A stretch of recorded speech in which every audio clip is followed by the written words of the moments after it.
über den kleinen Hörer.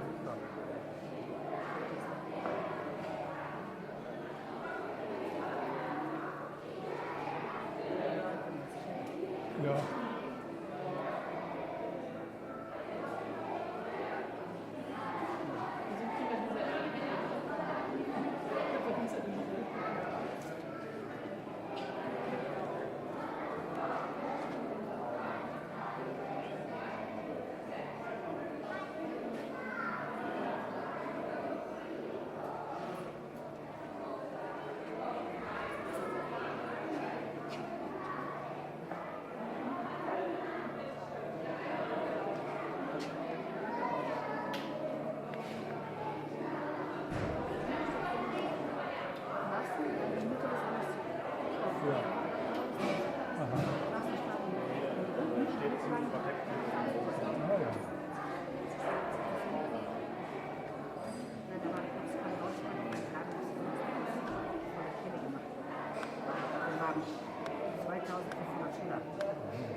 Gibt es noch Kinder, die in die eins gehen?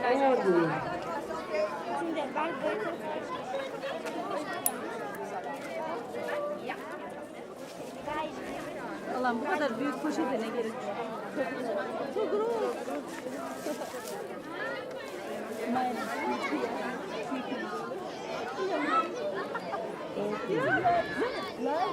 So, Frau Kohlen geht jetzt in ihre Klasse und ich denke, ihr werdet heute schon eine ganze Menge lernen.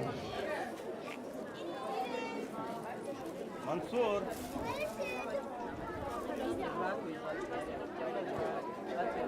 Ay, Sedefino.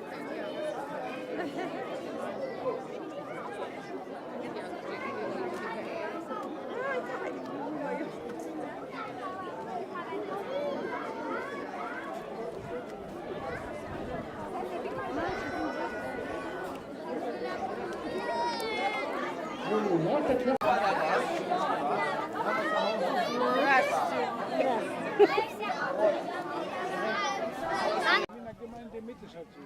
Gemeinde Mitte. Das ist Fortfeuer, ne? Das ist Fortfeuer. In der Mitte. Und die Mädchen nach vorne.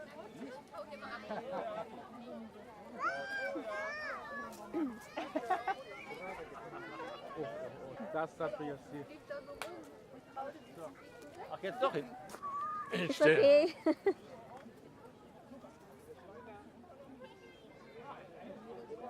Reini, kannst du filmen?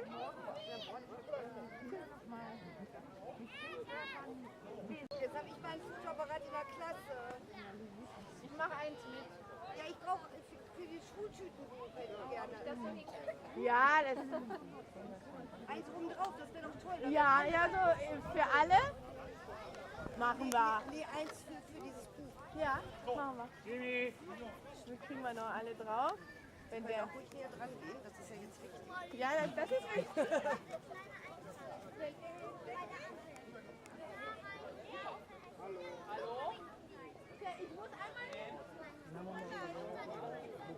Das ist jetzt einmal für mich. Das ist einmal für mich einmal. Weil mein Foto.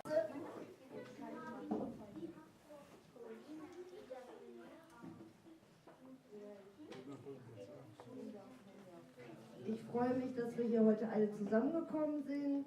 Die Kinder und ich haben diesem Ereignis schon seit mindestens 3 Wochen entgegengefiebert.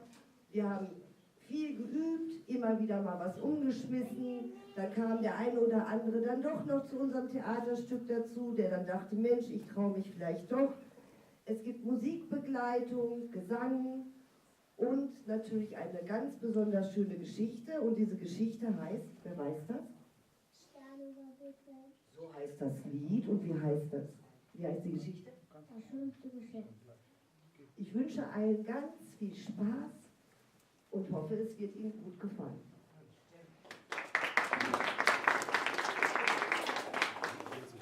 Die Paula beginnt mit dem Lied Stern über Bethlehem, das in unserem Stück auch eine ganz besondere Rolle spielt. Paula kann Klavier spielen, probiert das jetzt. Ne?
Balthasar war nicht nur ein außergewöhnlich freundlicher und gütiger König, nein, er war auch einer der klügsten, die jemals im Morgenland regiert haben. Ein weiser Zauberer hatte ihn einst gelehrt, den Lauf der Sterne zu beobachten. Seit damals stieg er jede Nacht auf den höchsten der 12 Türme seines Palastes und las dort in den Sternen.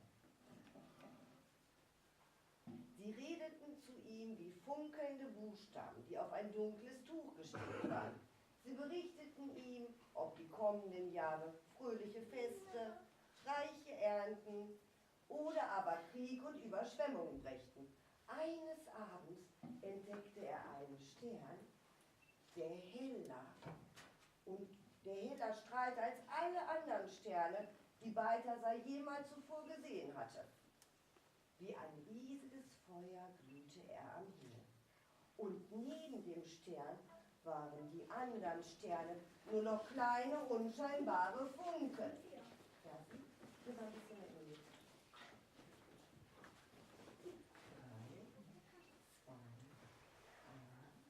Stern über Bethlehem, zeig uns den Weg, führe uns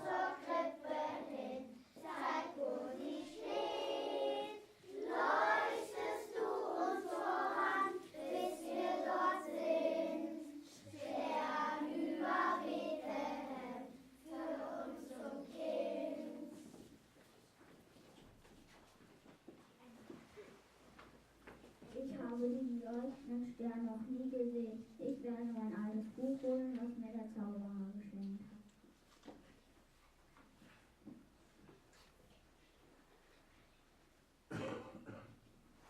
Hier steht geschrieben, ein Stern wird erscheinen, größer und heller als alle anderen. Dann wird ein Fürst geboren, der über Himmel und Erde herrschen wird. Den Menschen aber wird er den Frieden bringen.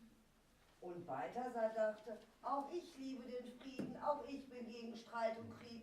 Ich will diesen Fürsten sehen. Ich weiß, wie schwer es ist, für Frieden zu sorgen. Vielleicht kann ich ihm dabei helfen.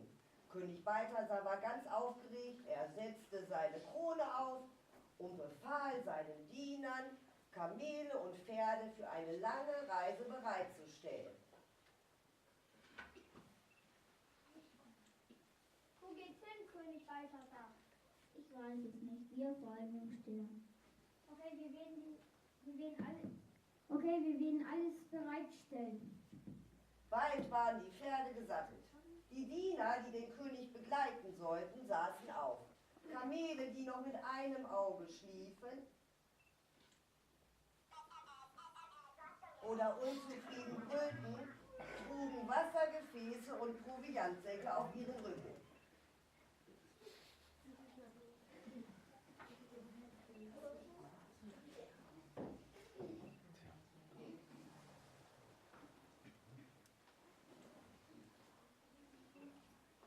Bald waren die Pferde gesattelt. Die Diener, die den König begleiten sollten, saßen auf. Der Lärm hatte den jungen Prinzen Irenus geweckt. Schnell verließ er sein Zimmer, rannte die Treppe und eilte zu seinem Vater. Wohin gehst du? Ich schenke dem Kind einen goldenen Stein. Ich möchte auch mitkommen. Nein, du darfst nicht, Irenus, geh jetzt wieder. Die Karawane setzte sich nun in Bewegung. Lass es frei sein.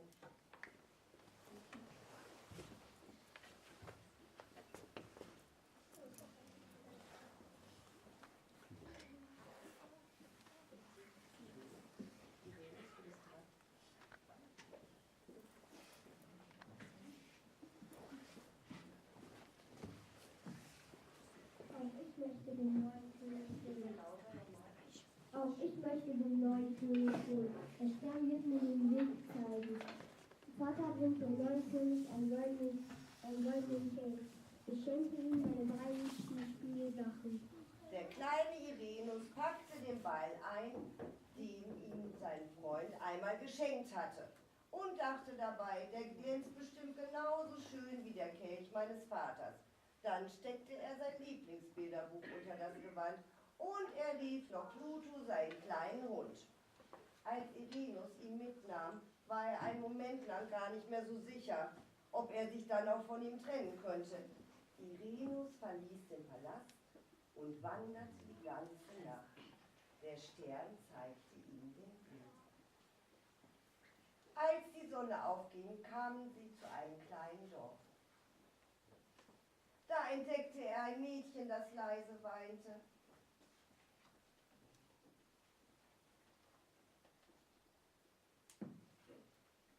Alle Kinder lachen mich aus, weil ich geflickte Kleider trage. Niemand will mit mir spielen. Es tut mir leid. Nimm diesen Ball, so hast du einen Spielkameraden. Das Mädchen konnte es kaum glauben, dass es den schönen Ball wirklich behalten durfte. Der Abend kam und der Stern leuchtete wieder hell am Himmel. Irenus wanderte weiter. Am nächsten Morgen gelangte er zu einem kleinen Haus. Darin fand er einen sehr alten Mann, der vor sich hin starrte und von Zeit zu Zeit laut seufzte.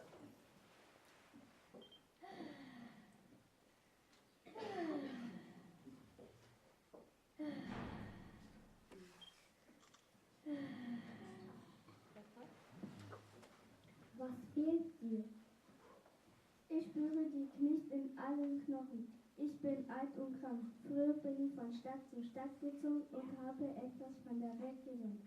Jetzt schaffe ich mich zum nächsten Haus. Am liebsten möchte ich sterben. Da schenkte ihm Irenus sein Lieblingsbuch. Das Buch schenke ich dir. Darin kannst du die ganze Welt finden mit Tieren und Pflanzen. Der alte Mann öffnete das schöne Buch ganz vorsichtig. In dem Buch stehen ja sogar Texte. Die würden mit mir sprechen. Jetzt bin ich nicht mehr allein.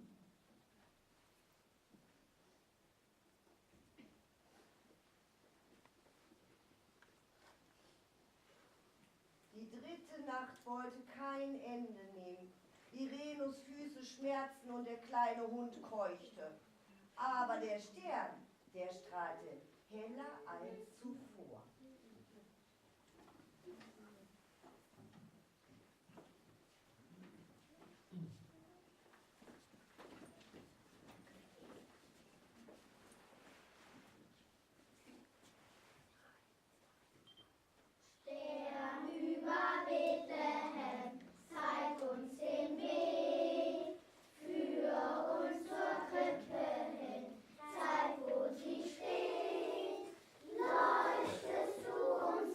Am nächsten Morgen durfte Irenus in einem Bauernhaus ausruhen. Ein Knabe, etwa so alt wie er,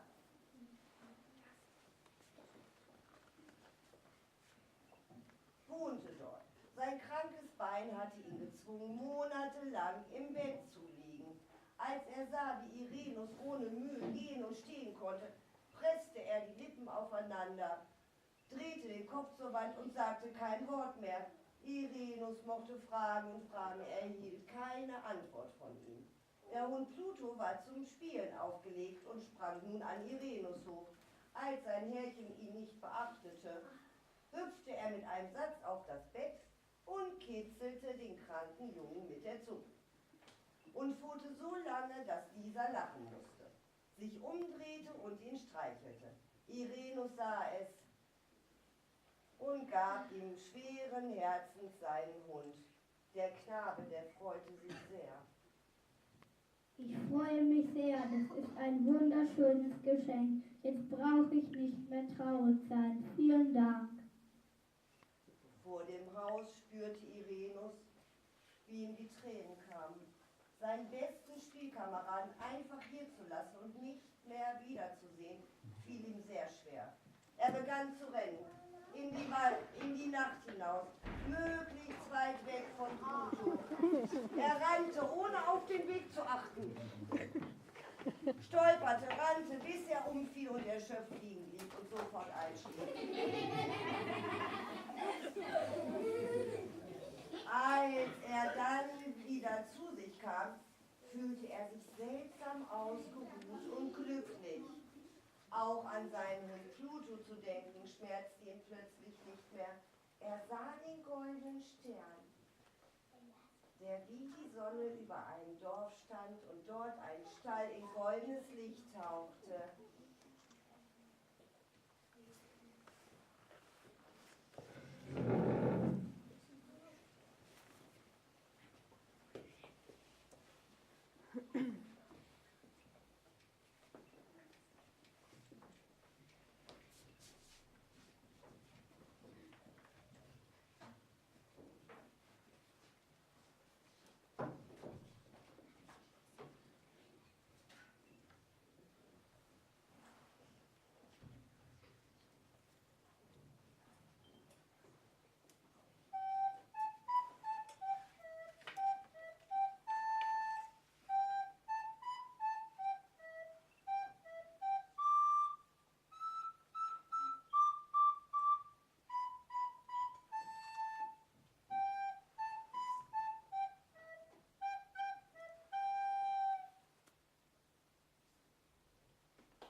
Dort sieht er seinen Vater stehen.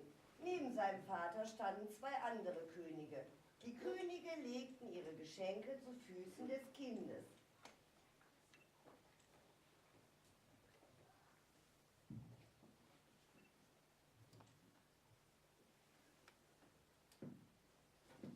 Ich schenke dem neugeborenen Prinzen eine kostbare Vase von Blumen.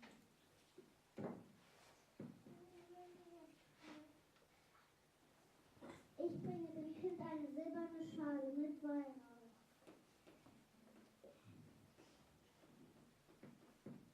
Ich schenke dem Kind eine goldene.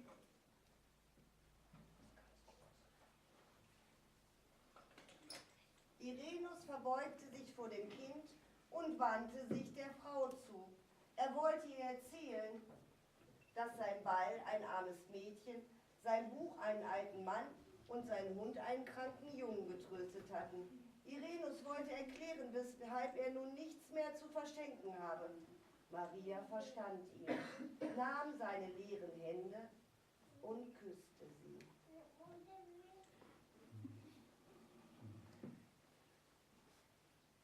Der Stern in heiliger Nacht hat Licht in unsere Welt gebracht.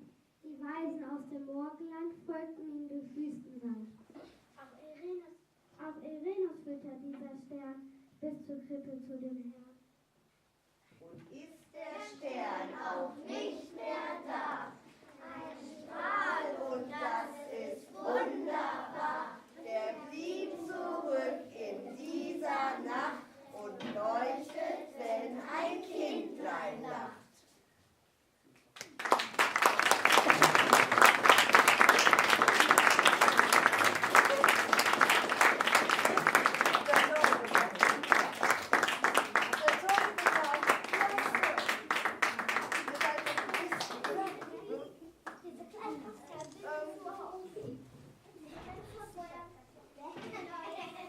So, jetzt sind wir alle natürlich ganz erleichtert, weil das so toll geklappt hat.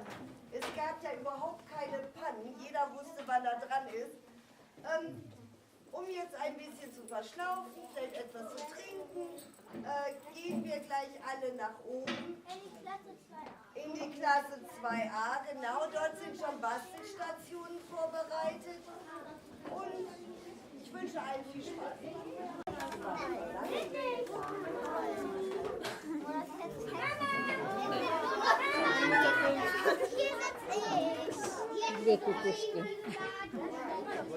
Okay, Mansour, hol dir eine Schere. Oder, nee, hier, Schere. Aber du kannst ja auch meine benutzen. Hol einfach Kleber. Ist das nicht dein?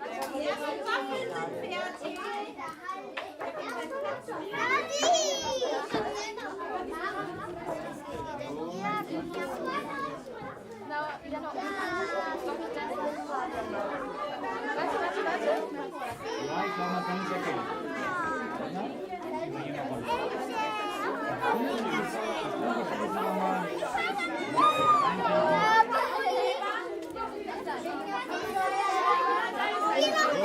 Jetzt waren sie nicht mit uns zufrieden. Jetzt müssen wir noch die Tür finden. Aufnehmen, was ist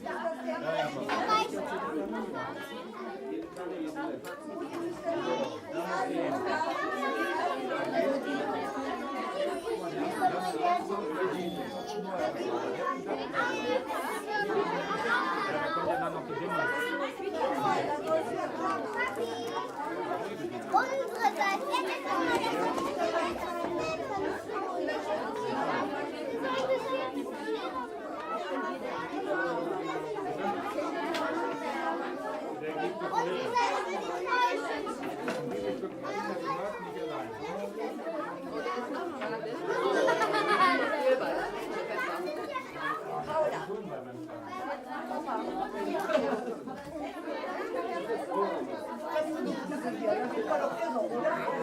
Das ist ja Feierabend. Und jetzt ist ja noch eine Waffe.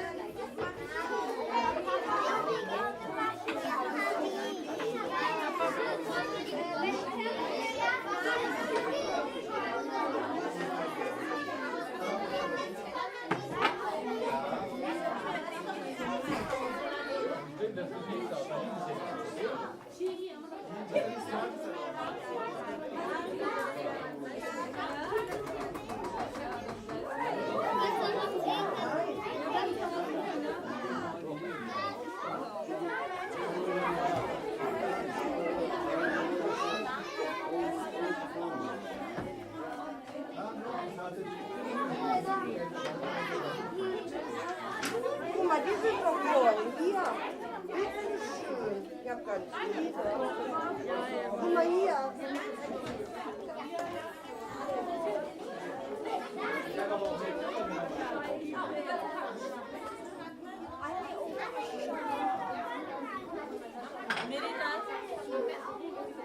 Ja, wie immer, isst du.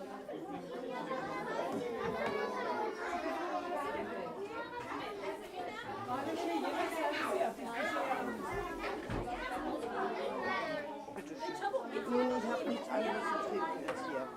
Ich habe für uns nichts anderes.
Allah'ım yarabbim ya Resulallah otur.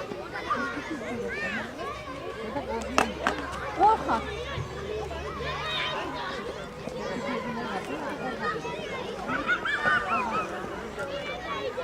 Adam korkak. Buyurun. Hayır. Böyle bir şey.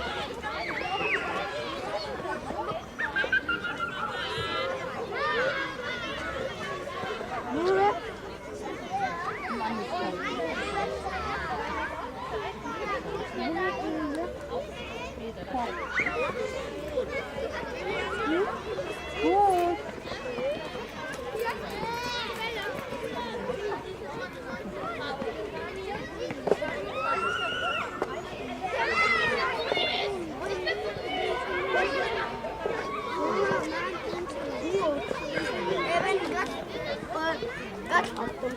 Ben vatandan sadece birazcık daha uzak, daha çok. Ya ama ben biraz yok ama uzun. O ne? Sen niye vurdun o zaman? Anne. Ben de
wenn ich und Erik und gegen Erik.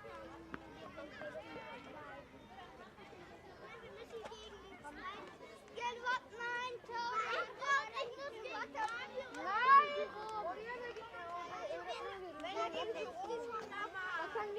Fabi ist auch schnell.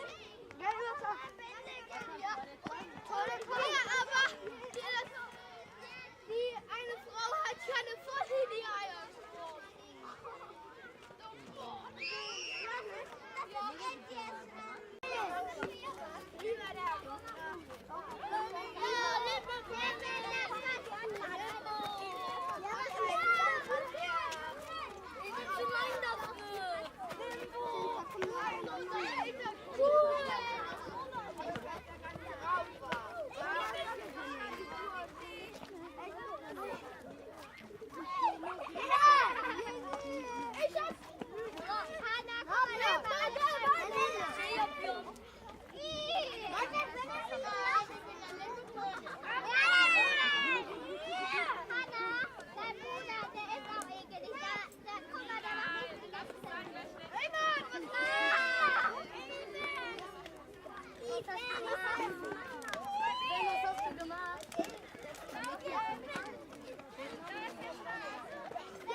Meter werfen, den Genau.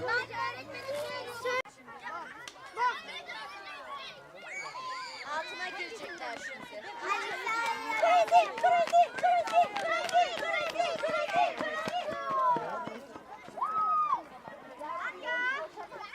Hat aber nicht geschmeckt, wie das wurde.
ये उधर आदि नहीं, ये उधर आदि नहीं।